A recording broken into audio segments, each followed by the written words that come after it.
Sud Radio, le 10h midi, mettez-vous d'accord, Valérie Expert. Et nous sommes là pour commenter l'actualité principalement consacrée à la formation du nouveau gouvernement. Tout ça pour ça, en tout cas dans les noms qui circulent, ça ne fait pas rêver, je vous donne mon point de vue. Les macronistes finalement sont les gagnants. Laurence Garnier, il y a pas mal de polémiques sur certains noms. Et puis on dira quelques mots du procès Pélico. Aujourd'hui, Jean-Baptiste Moreau, porte-parole du think tank Agriculture Stratégie. Agriculture Stratégie. Vous avez été agriculteur. Oui. Vous avez été député également. Aussi, voilà, on ne vous a pas appelé pour. Non. Il y a assez peu de chances globalement qu'on m'appelle, effectivement. Je ne sais pas ce que j'en ferai, honnêtement. C'est Annie Genevard, c'est ça qui est pressenti pour être au ministère de l'Agriculture. Spécialiste. Spécialiste, oui. Ah bon, vous me l'apprenez. Non, elle est députée du Doubs, d'une circonscription très très rurale, mais après, je pense qu'il y avait des spécialistes comme Julien Diff qui était, à mon avis, un peu plus capé pour prendre ce poste, mais bon. Frédéric Fougerat, président de Tenkan Paris, vous êtes spécialiste en communication, cofondateur de l'agence Cogiteur et vous avez publié Anthologie de la com aux éditions Bréal Studirama. Arnaud Stéphane, bonjour, fondateur de l'agence La Note de com, et Mehdi Raïch, porte-parole de Génération Libre, bonjour à vous. Tous ces sujets avec vous, on va faire un rapide tour de table parce que c'est vrai qu'on a pas mal de choses à dire sur le gouvernement. Arnaud, on va commencer avec vous, c'est un coup de cœur pour Elon Musk? C'est pas forcément un coup de cœur pour Elon Musk, c'est un coup de cœur pour la situation. C'est que Elon Musk, le célèbre patron, multipatron de nombreuses entreprises, notamment X, ex-Twitter, des voitures électriques Tesla, des fusées, de Starlink aussi, le système de liaison Internet par satellite, a fait une blagounette et on se retrouve dans une situation presque, on dirait un épisode d'Austin Power. En vérité, c'est que le président Kadyrov était très heureux d'avoir une voiture électrique toute neuve de chez Tesla, et Elon Musk lui a désactivé sa voiture à distance. Et donc on se retrouve dans une situation complètement absurde, grotesque, lui disant que c'était un cadeau d'Elon Musk, ça se fait pas, c'est pas très gentil, a-t-il dit, de lui avoir désactivé sa voiture. C'est un Cybertruck, c'était c'est un Cybertruck, mais il avait installé une mitrailleuse dessus et il l'avait envoyé sur le front en Ukraine, donc je pense qu'éventuellement, Elon Musk n'avait pas trop apprécié la contre-com du président Kadyrov, qui lui-même est une contre-com en soi. Bien sûr. Mais voilà, donc petit coup de cœur, clin d'œil, rigolo, pas rigolo. Le drame, c'est que ces gens sont des vrais personnages et pas des personnages de fiction comme dans une comédie telle que Austin Powers. Et parfois on a tendance à oublier. Oui, absolument. Frédéric, un coup de projecteur?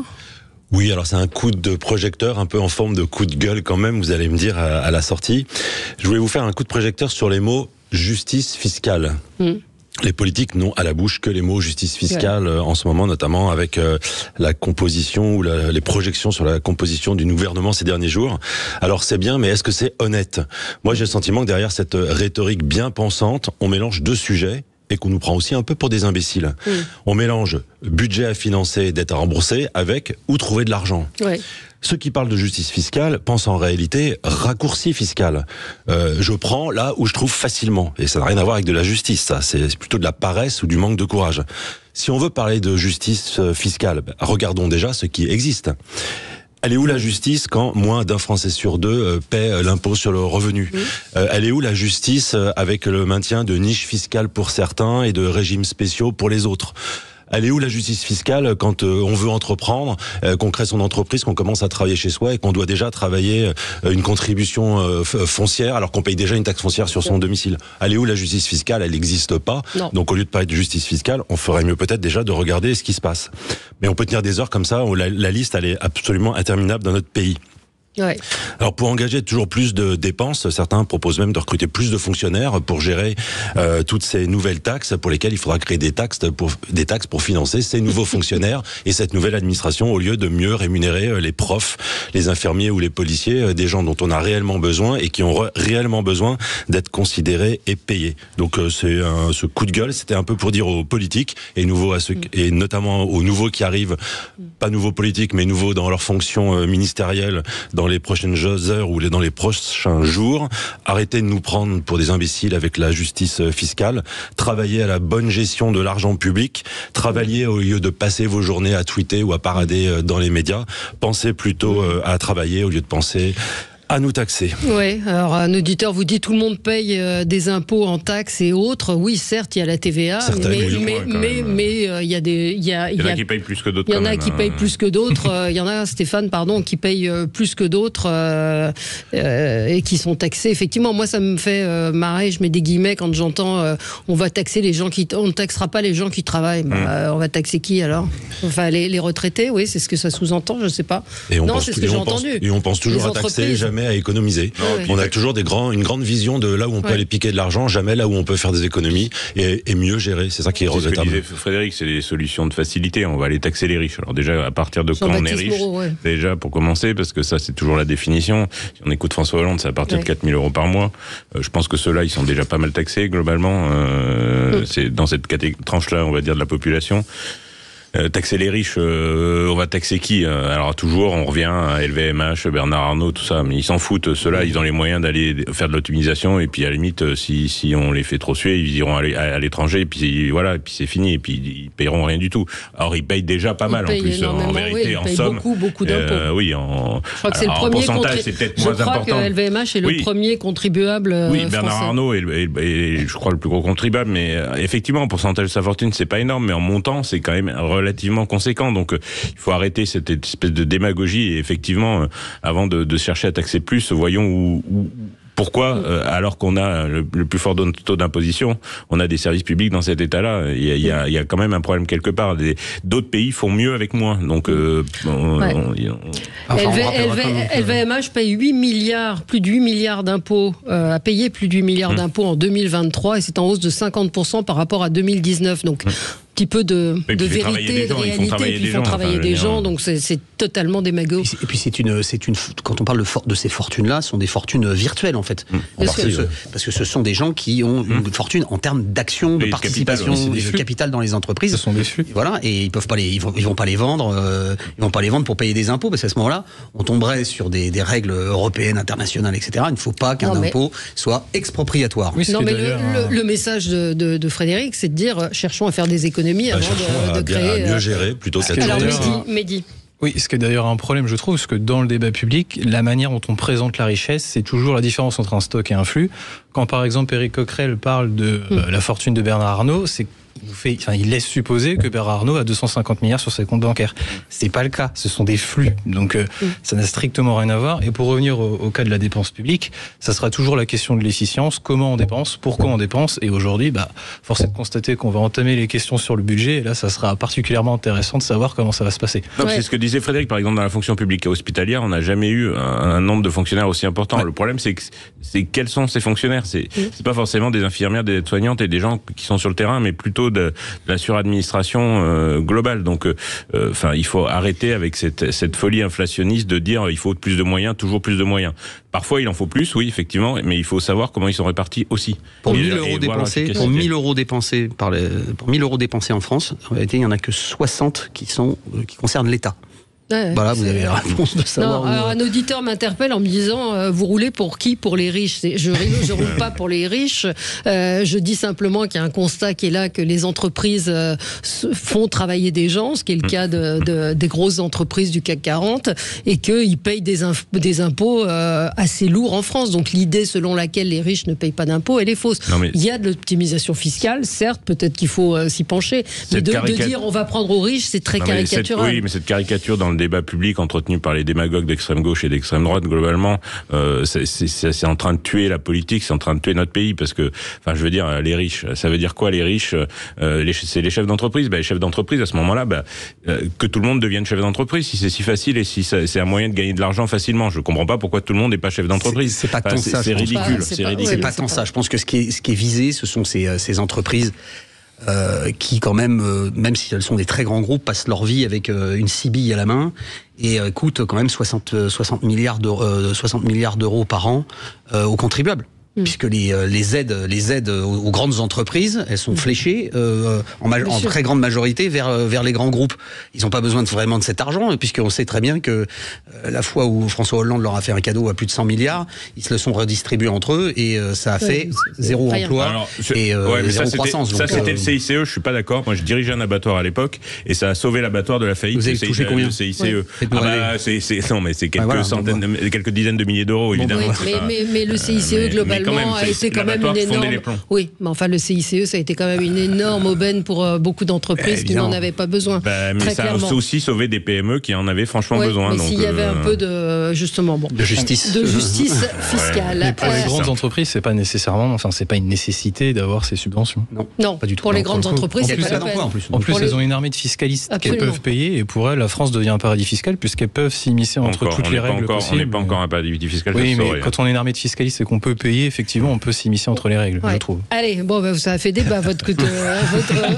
10h midi, mettez-vous d'accord, Valérie Expert. Et on est ensemble jusqu'à midi pour commenter l'actualité avec Jean-Baptiste Moreau, porte-parole du think tank Agriculture Stratégie, ancien agriculteur, ancien député. Frédéric Fougera, président de Tancan Paris. Vous êtes spécialiste en communication, cofondateur également de l'agence Cogiteur et vous avez publié Anthologie de la com aux éditions Bréal Sudirama. Arnaud Stéphane, fondateur de l'agence La Note de com et Mehdi Raïch, porte-parole de Génération Libre. Évidemment, cette émission en grande partie consacrée à la formation du nouveau gouvernement, les macronistes gagnants. Est-ce que le Premier ministre et le président de la République ont respecté ce qui s'est passé dans les urnes au mois de juin? Tous ces sujets avec vous. On continue notre tour de table. Juste, je vous conseille de regarder le cache investigation d'Élise Lucet sur McKinsey. Vous parlez de justice fiscale. Est-ce qu'on avait besoin de dépenser autant d'argent dans des cabinets de conseil? Alors là, je ne vais pas défendre McKinsey parce que je n'ai pas d'acquaintance particulière avec eux, mais le reportage fait de témoignages anonymes d'acteurs qui jouent soi-disant des gens qui ont témoigné, dont on n'a aucune assurance que la réalité du témoignage est bien là. Si on appelle ça du journalisme, moi je veux bien. Non, alors vous avez raison. En fait, j'aurais pas dû citer. Non, mais parce que j'aurais pas dû citer le cache que je n'ai pas vu, mais j'ai vu des extraits. C'est édifiant. C'est que des témoignages anonymes. Non, mais il n'empêche qu'il y a une somme considérable qui a été donnée à ces cabinets de conseil. Oui, mais évidemment. Et d'ailleurs, Stanislas Guérini intervient dans le reportage pour expliquer qu'il fallait y mettre un stop. Et effectivement, ça a été fait. Et il y a des choses qui ont été réinternalisées et c'était souhaitable. Et effectivement, il y a des rapports qui sont. Mais alors, quand on voit mes caches d'investigation globalement, c'est que ça, des témoignages anonymes, des acteurs qui retranscrivent soi-disant des témoignages de personnes dont on ne sait même pas qui c'est. Enfin, je veux dire, on est dans le niveau. Ça a toujours été comme ça. On est dans la manipulation de l'information. Pourquoi vous êtes étonné? Non, je suis pas étonné, mais c'est l'occasion d'en parler. Moi, ça me scandalise. 2,5 milliards en 2021. Oui. 2,5 milliards. Oui, mais donc depuis, ça a fait que diminuer. Et moi, ce qui me scandalise plus, c'est que le cache d'investigation existe sur le service public. C'est pas tout à fait ça. C'est pas tout à fait ça. Parce que il y a le système des cabinets de conseil, il est beaucoup plus subtil que ça. En vérité, les cabinets de conseil sont arrivés dans le jeu grâce à Nicolas Sarkozy. Voilà. C'est quand il y a eu la RGPP, la Revue Générale des Politiques Publiques, on a mis des cabinets de conseil partout pour savoir s'il fallait acheter des stylos billes ou des stylos à plumes, s'il fallait acheter tel matériel, comment on pouvait faire mieux avec plus, avec moins, etc., etc. Et que notamment ça a été la proposition du paiement à l'acte dans les hôpitaux, grande réussite. Après il y a d'autres réussites. Quand on demande à des cabinets de conseil de faire autre chose que de la politique, ils le font très bien. Quand on demande à faire le politique n'est plus un politique et demande à des cabinets de décider à sa place, ils utilisent d'autres recettes qui ne sont pas forcément les bonnes. Alors, sur McKinsey en tant que tel, oui, mais sur la façon dont sont menées ces investigations, j'ai vu l'interview de Jean-Michel Blanquer, c'est des caricatures. Et n'empêche qu'il y avait 20 personnes de chez McKinsey qui ont travaillé pour la campagne d'Emmanuel Macron. On le sait, puisqu'en plus ils ont eu la bonne idée, comme ce sont des pros, d'utiliser leur boîte mail de boulot pour faire la campagne, ce qui est, je rappelle, interdit. Alors, votre coup de gueule, Mehdi? Alors moi, c'est la vidéo qui a été republiée hier par Brut sur Emmanuel Macron. Donc vous voulez qu'on écoute peut-être le son puis oui. Allez-y, on va écouter. Le président de la République ne devrait pas pouvoir rester s'il avait un vrai désaveu en termes de majorité. En tout cas, c'est l'idée que je m'en fais. Donc la question, c'est comment on crée des mécanismes de responsabilité et de respiration démocratique. Et que le quinquennat phasé ne permet plus une forme de respiration démocratique de mi-terme à la française, en tout cas de césure, de respiration où peuple français peut dire j'ai confiance dans votre projet, donc je vous redonne une majorité pour le faire. Voilà, c'était en 2019. Ouais, moi, ce qui m'a interpellé, c'est la première phrase. Le président ne devrait pas rester s'il avait un vrai désaveu en termes de majorité. C'est un peu comique quand on prend la situation telle qu'elle est aujourd'hui. Je trouve ça quand même assez fascinant. Je vais pas faire, on peut faire un petit devoir de mémoire collective. Donc, il y a 2 mois, il y a eu les élections européennes. Donc, première fessée pour la majorité présidentielle. Ensuite vient le premier tour des législatives, seconde grosse fessée.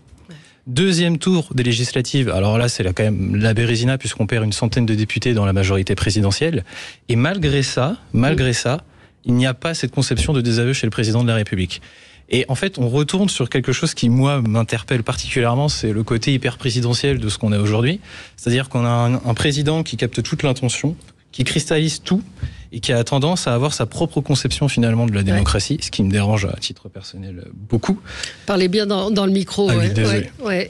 Mais bien sûr, c'est une des questions qui se pose, qui va se poser avec la formation de ce gouvernement et les noms qui ont été annoncés. Oui, tout à fait. Et puis, ce qui est choquant, c'est que lorsqu'il dit, je recite, lorsqu'il dit « Le président ne devrait pas rester s'il avait un vrai désaveu en termes de majorité ». Dans le débat public, moi, ce que je constate, c'est que j'aime quand il y a du contraste. Lorsqu'il y a du contraste, on peut mettre en exergue les différences entre les personnes. Lorsqu'il dit ça, je trouve qu'il décrit quelque chose qu'il ne fait pas aujourd'hui. Ouais. C'est quand même assez fascinant au fond. Ouais, ça rejoint un petit peu votre coup de gueule, Jean-Baptiste. Pas vraiment, parce que j'appelle pas à la démission du président, parce que je connais un peu, et pour l'avoir vécu de l'intérieur, le personnel politique qui est à l'œuvre aujourd'hui, et que on peut lui reprocher des tas de choses, mais je vois que pire pour prendre sa place. Donc honnêtement, aujourd'hui, je suis pas sûr que ça serait bon pour le pays qui démissionne du tout, vu la liste de ceux qui veulent prendre sa place. Je pense que ça, on arrivera à pire, assez facilement même. Mais par contre, effectivement, sur les méthodes qui sont employées depuis c'est pas très gentil pour Édouard Philippe. J'assume assez tranquillement. J'assume ça, c'est très tranquillement. Ouais. Non, mais par contre, sur les méthodes et sur la façon, moi, je me suis engagé derrière Emmanuel Macron en 2017 sur un renouvellement des méthodes. Il y a eu des choses qu'on a passées par perte et profit, où on aurait sans doute dû plus réfléchir sur des choses qui existaient et qu'on a voulu bousculer et qui n'étaient pas forcément nécessaires à bousculer. Mais ce qu'on voit, c'est qu'aujourd'hui, on revient à de vieilles méthodes. C'était mon coup de gueule à quand le retour de l'ORTF, parce que avec le talent en moins au niveau de la classe politique. Mais globalement, on est reparti dans un mécanisme des partis. On a vu avec la réunion d'hier après-midi avec tous les partis autour de la table. On va mettre là en ministre des gens qui étaient en cabinet ministériel que j'ai connu moi comme chargé des relations avec le Parlement, des collaborateurs parlementaires, des collaborateurs de ministres qui vont arriver ministres aujourd'hui, donc reproduction consanguine des mêmes personnes qui sont au pouvoir depuis des dizaines d'années. On revoit des retours de vieux chevaux de course qui reviennent là. Bruno Retailleau qui va revenir au ministère. Enfin, moi je me suis pas engagé en 2017 pour avoir Bruno Retailleau au ministère de l'Intérieur. Voilà, donc on repart sur de la vieille politique partisane. Alors je sais bien que la nostalgie, ça fait toujours plaisir et que aujourd'hui les Français semblent plutôt apprécier Michel Barnier. Ouais, si notre pays est dans cette situation-là, il le doit bien sûr à Emmanuel, au bilan des 7 dernières années, mais aussi au bilan des 25 dernières années, et on voit revenir des gens qui étaient là il y a 20 ans ou 25 ans et qui n'ont pas plus réussi que le président de la République depuis 7 ans. Donc, je suis un peu sceptique. Il est quand même au pouvoir, non, président de la République. Oui, il est au pouvoir avec plus de majorité depuis 7 ans, donc. Il est avec mais avec des macronistes devoir, mais visiblement sûr, non, ça fait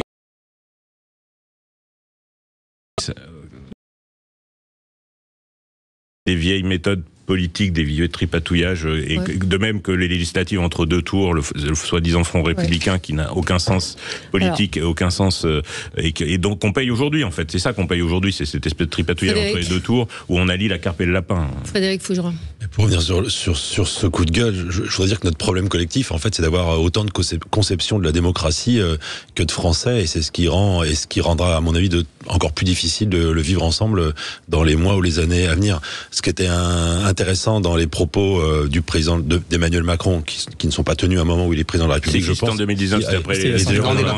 En tout cas, certainement, il n'imaginait pas se retrouver dans cette situation. C'est le fait d'utiliser le terme vrai désaveu. Ce qui veut dire qu'aujourd'hui, ses opposants considèrent que la situation c'est un vrai désaveu, et ses partisans considèrent que ce n'est pas un vrai désaveu. Donc comme ça, on peut tourner autour de la rhétorique autant de fois qu'on veut. Prononcer la phrase que vous évoquez, Mehdi, elle est quand même... Elle est prononcée, et il n'imaginait pas pouvoir se l'attribuer à lui-même, c'est certain. Arnaud, Stéphane. Je suis surpris et pas surpris. Je suis pas surpris parce qu'on a une classe politique qui depuis bien des années a, pour reprendre une image sportive, peu de profondeur dans le banc. C'est-à-dire que vous avez quand même une classe politique, on a dit on va faire du dégagisme, déjà d'une classe politique qui était complètement incrustée sur les murs des ministères et des palais nationaux, qui se sont accrochés depuis des années. Le système du Front républicain que vous citiez en est un exemple, puisque c'est la reproduction du système républicain, du Front républicain sans cesse, a permis à des gens qui n'étaient plus majoritaires de se maintenir au pouvoir. Et puis, vous avez eu aussi une classe politique qui a été quand même très abîmée. Enfin, je veux dire, si on revient sur les 30 dernières années, entre les affaires, entre les comportements personnels, entre les changements de camp, les changements d'idées. Bon bref, les Français sont un peu perdus et ils se retrouvent tout d'un coup avec une idée d'un président jeune qui leur dit vous allez voir, on va faire du dégagisme, on va bouger, je vous promets un avenir extraordinaire où on sera tous millionnaires grâce à l'internet et aux crypto-monnaies. Je dis n'importe quoi, mais bon bref voilà. Oui, mais on n'a pas beaucoup de temps donc j'essaye d'aller vite. Et puis finalement on se retrouve avec 3000 milliards de dettes. Et la 4ème République. Voilà. On nous avait promis la Startup Nation, on se retrouve avec René Coty. Je trouve que c'est un peu... C'était un peu le sens de mon coup de gueule. Mais...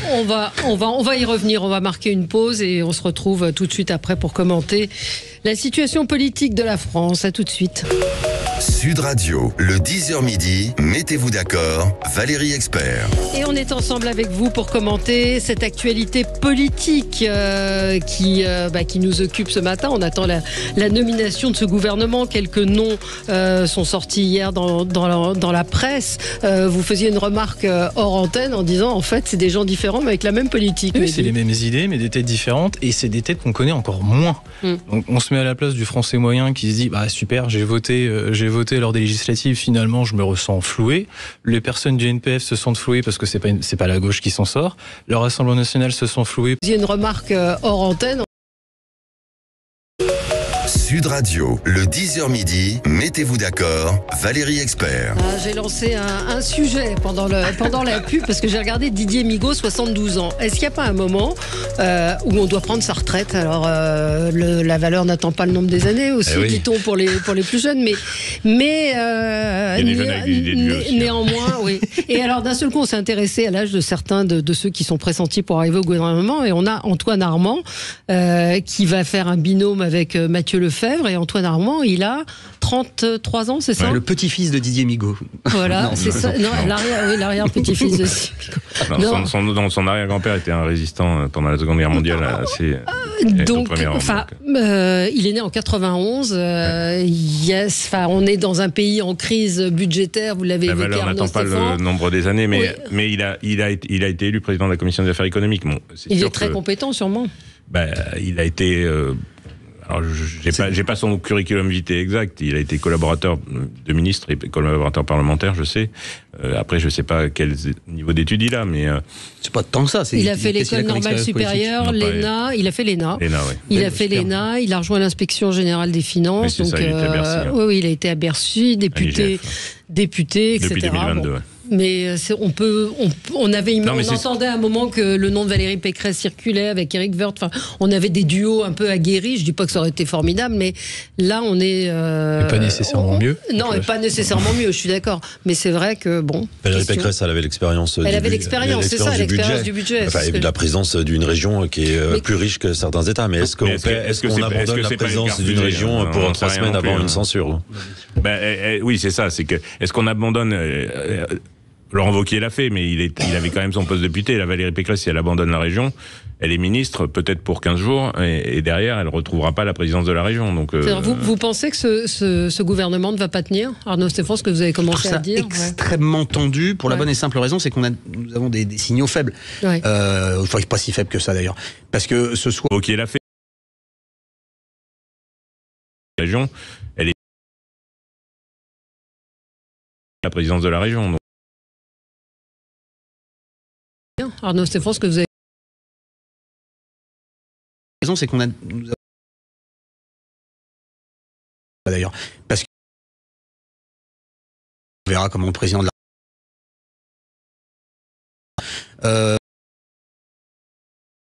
des surprises.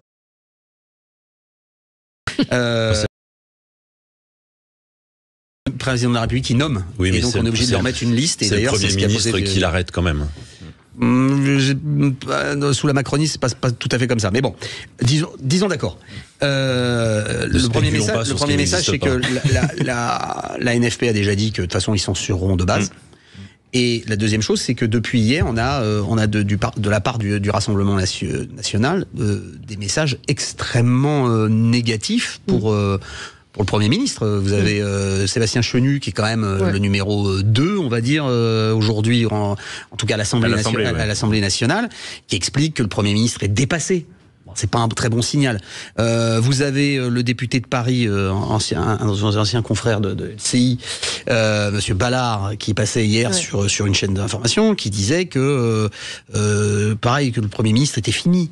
Vous avez comment s'appelle-t-il encore un autre Tanguy, qui lui s'était fait taper sur la tête parce qu'il avait dit quelque chose de mal sur Barnier, et puis maintenant on lui dit que c'est bien, donc on lui a dit tu peux repartir, et donc il est reparti à fond sur le Premier ministre. Donc c'est pas un très bon message, pour la bonne et simple raison, c'est que là pour le coup c'est pas un groupe de 47 députés, c'est potentiellement 143 députés qui peuvent mettre leur voix sur une motion de censure du NFP. Après, le RN n'a pas trop intérêt à ce que ce soit trop court non plus, parce qu'il faut, il réclame des législatives anticipées, et je pense qu'hélas, il n'y aura pas le choix au bout d'un moment, mais il faut qu'ils se préparent aussi, parce que éviter les accidents industriels qui a eu lieu lors des dernières législatives, ils ont un peu de boulot, donc ils ont. C'est gentil de votre part de vous occuper de leur stratégie. Non, mais je m'occupe pas de leur stratégie. Je m'occupe pas de leur stratégie, mais je pense qu'ils n'ont pas intérêt à ce que ce soit le bordel trop vite, non plus.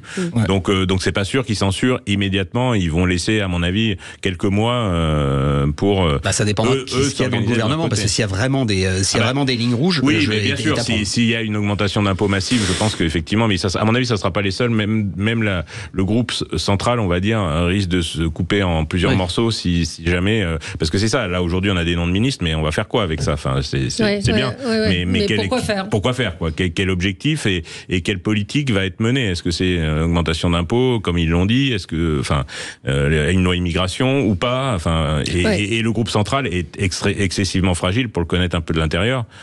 C'est prêt à imploser à tout moment sur telle ou telle mesure. Dans la stratégie politique et de communication du Rassemblement national, il y a un besoin de tenir un double discours, me semble-t-il, parce que ceux qui se présentent comme le parti de la France n'ont aucun intérêt à donner le sentiment de participer à un échec de la France. Donc quelque part, il faut que pour eux la France réussisse, mais politiquement, ils n'ont pas intérêt à ce que ce nouveau gouvernement réussisse, puisque sinon, ça mettrait, c'est comme s'ils se tiraient une balle dans le pied, et ça ne favoriserait pas leur arrivée demain.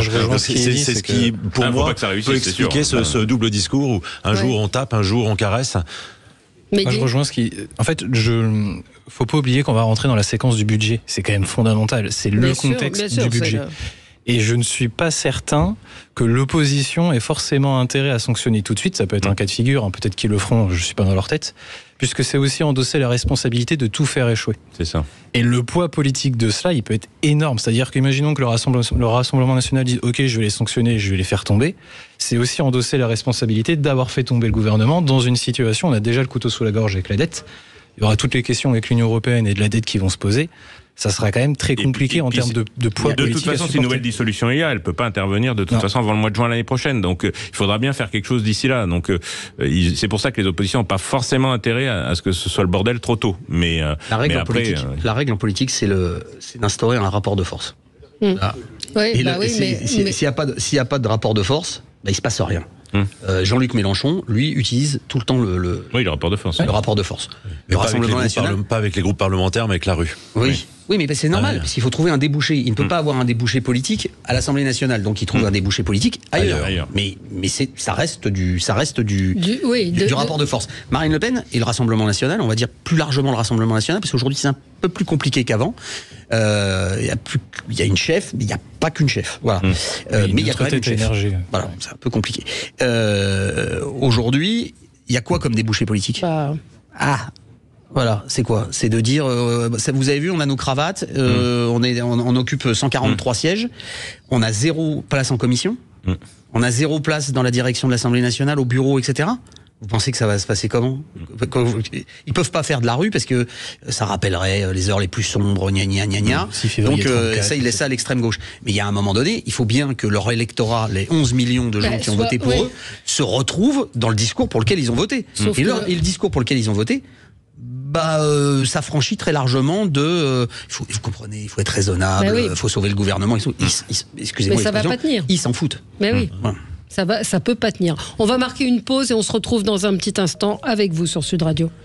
Sud Radio. Sud Radio, le 10h midi, mettez-vous d'accord, Valérie Expert. Alors, je voudrais qu'on parle du procès de Mazan, le procès de Dominique Pellicot. Juste avant, vous me permettrez un coup de projecteur, un coup d'étonnement qui concerne notre président de la République qui s'est adressé aux Libanais hier et dans une allocution dans laquelle il fait le parallèle entre l'explosion du port qui a eu lieu il y a il y a un an, un peu plus d'un an, plus que ça, 2 ans, 3 ans. Bon, bref, le port, tout le monde se souvient de cette explosion terrible, et donc il fait le parallèle avec l'explosion des pagers, vous savez, du Hezbollah. C'est assez terrible, c'est-à-dire qu'il y a une confusion. Il parle de chagrin pour les familles des victimes. Enfin, on parle de membres du Hezbollah. Ce sont ce sont des pagers qui étaient très ciblés, qui ont touché. On a vu une photo où 37 des 39 victimes sont des membres du Hezbollah, puisque le Hezbollah a communiqué là-dessus. Donc, comment faire un parallèle entre des victimes d'une explosion accidentelle avec les victimes j'ai du mal à comprendre. On rappellera juste en plus que ça tombe très mal, parce qu'on est à l'anniversaire de l'explosion du Drakkar, qui était un immeuble à Beyrouth où mes camarades parachutistes ont sauté. Et c'est le Hezbollah qui en était responsable, avec l'aide des services secrets syriens et vraisemblablement iraniens. Je trouve donc ça un peu malheureux pour la mémoire de nos camarades. Alors, le risque dans ce type d'opération, c'est les victimes collatérales. C'est effectivement des gens apparemment il y a quelques enfants et tout qui ont été touchés par les explosions de beepers. Donc ça, c'est toujours regrettable. Après, oui, le Hezbollah est une organisation terroriste. Et comme le disait Charles Pasqua à l'époque, il faut terroriser les terroristes, et il n'y a pas 50 moyens. Enfin, je veux dire, ils sont insérés dans la population, et si vous voulez aller les pourchasser, c'est pas, vous n'allez pas mener une guerre régulière contre le Hezbollah, c'est quasi impossible. Donc on suppose que c'est Israël qui l'a fait. Ils utilisent les moyens qui sont à leur disposition. Après, le danger dans ce type d'opération, c'est les victimes collatérales qui n'y sont pour rien. Ça c'est dommageable, par contre. Mais la plupart des blessés, Thomas me dit 2750 blessés, la plupart des blessés, et même la très grande majorité, sont des membres du Hezbollah. On rappelle que ces pagers étaient destinés aux membres du Hezbollah. Ce ne sont pas, comme a pu le dire mon confrère Jean-Michel Apathy, une exécution de masse. Ces pagers étaient destinés aux membres du Hezbollah.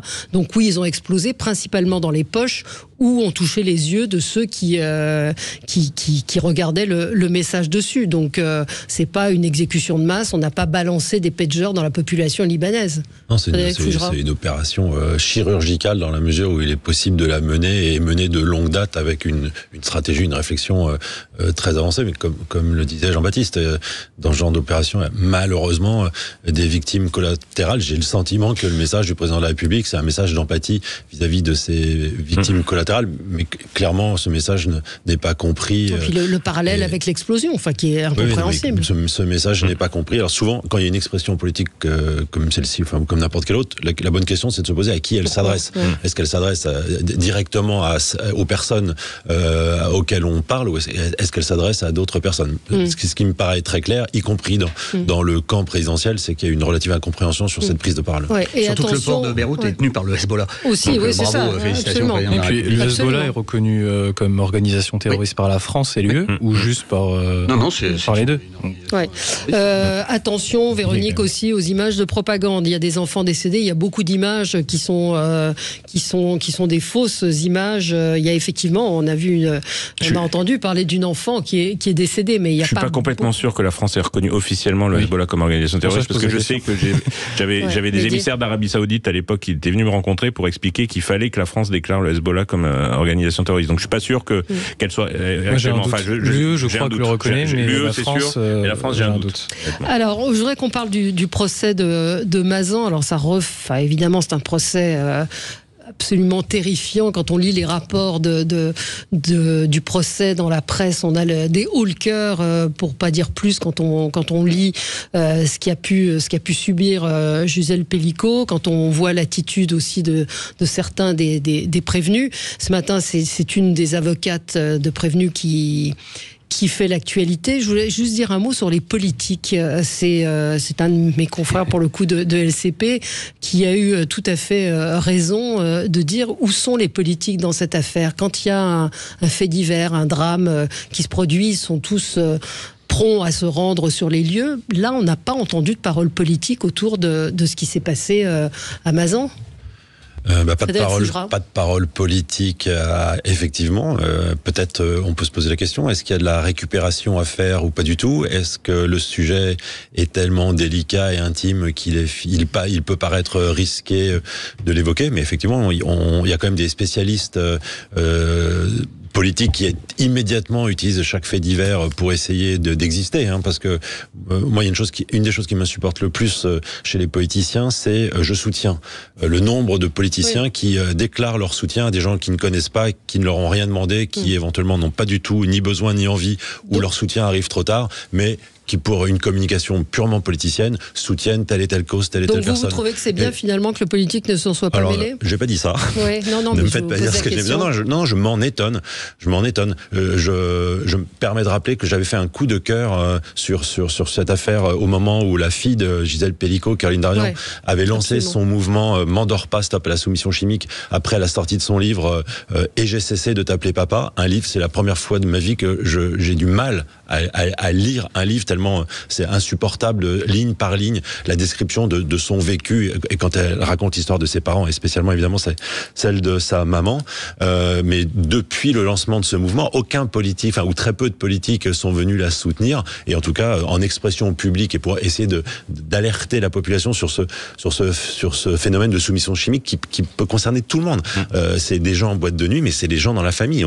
Et on voit que ça peut être une question domestique avec l'exemple de ce procès et du drame de cette famille.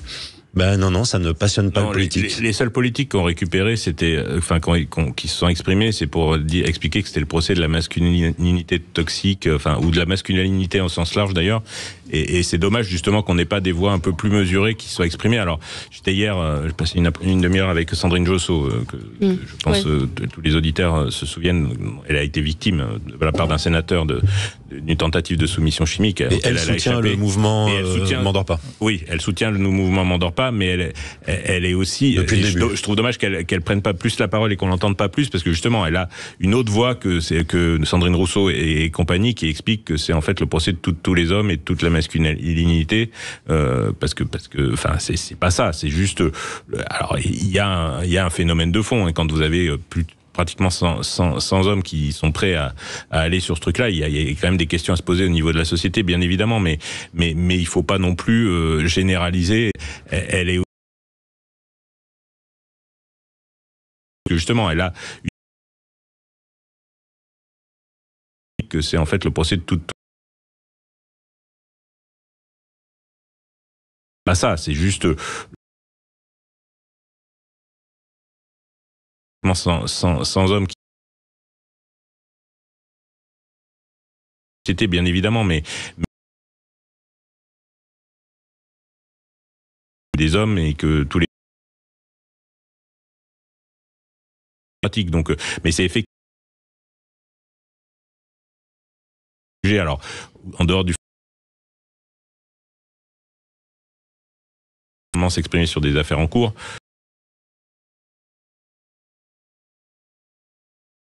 Un peu aux entournures, effectivement, ce procès, c'est assez difficile à comprendre, effectivement, parce que ça marque très fort la société. Les gens, autant, je pense que les gens parlent plus de ce procès-là que de la composition du nouveau gouvernement, honnêtement. Quand on descend sur le terrain, je parle pas forcément du microcosme. Mais... Arnaud, Stéphane. C'est toujours assez surprenant de voir qu'en effet, sur des grosses affaires, parlez bien dans le micro, de soumission. De soumission par médicament, par drogue, ou des affaires graves, très graves de pédophilie ou de choses comme ça, les politiques ont du mal à embrayer. On est suffisamment ouvert et avec une bonne mémoire pour se souvenir que les disparus de Lyon, on va pas dire que les politiques s'étaient rués sur cette affaire, et que il y a eu une très bonne série de reportages par France 3 qui a été faite. Les choses, rien n'a changé en fait. Il s'est rien passé de particulier au tribunal d'Auxerre. On n'a jamais su pourquoi les pièces avaient disparu, etc. Je veux dire, quand ce sont des grosses affaires ou des scandales de pédophilie,